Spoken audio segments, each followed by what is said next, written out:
Popia yang satu ni memang menjadi pilihan tetamu dan ahli keluarga.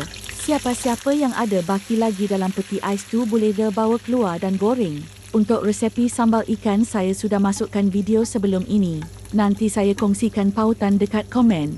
Cuma satu, nak buat popia gulung ni ambil masa sedikit, sebab itu kalau orang jual mahal sedikit pun betul dah tu. Jangan pula duduk tanya, kenapa mahal, kenapa mahal. Kita buat sendiri tahulah kenapa kan? Tapi untuk merasai nikmat gulung popia sambal ni bolehlah kita buat.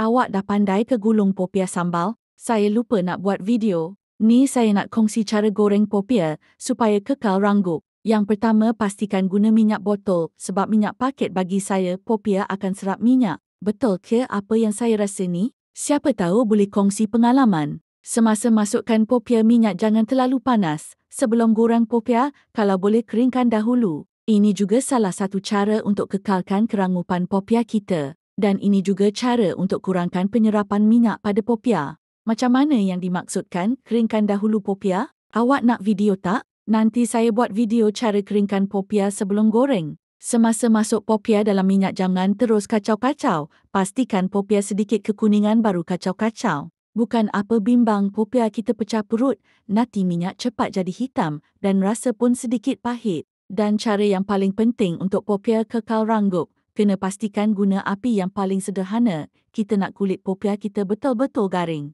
Bila dah kekuningan, bolehlah dikaut balik untuk pastikan popia kita betul-betul garing dan masak sekata. Nampak popia jadi warna macam ni, sebenarnya dah boleh sadamkan api. Tapi saya masih lagi duk mengaul. Tak pasal kulit popia dah nampak macam hangit.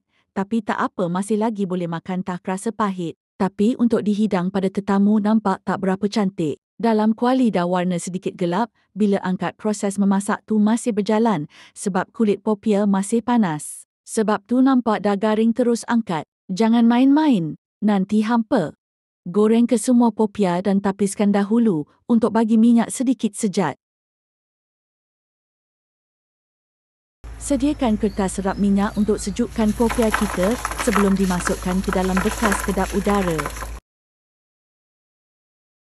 Tengok hasil dia, walaupun sedikit gelap popia ranggup ya. Nanti awak jangan buat macam saya buat tau. Walaupun nak buat popia ni mudah je, tapi dia rumit dekat nak menggoreng. Siapa yang pernah buat dia tahulah betul ke tak apa yang saya bagi tahu ni. Kalau bagi awak, susah tak untuk menggoreng popia?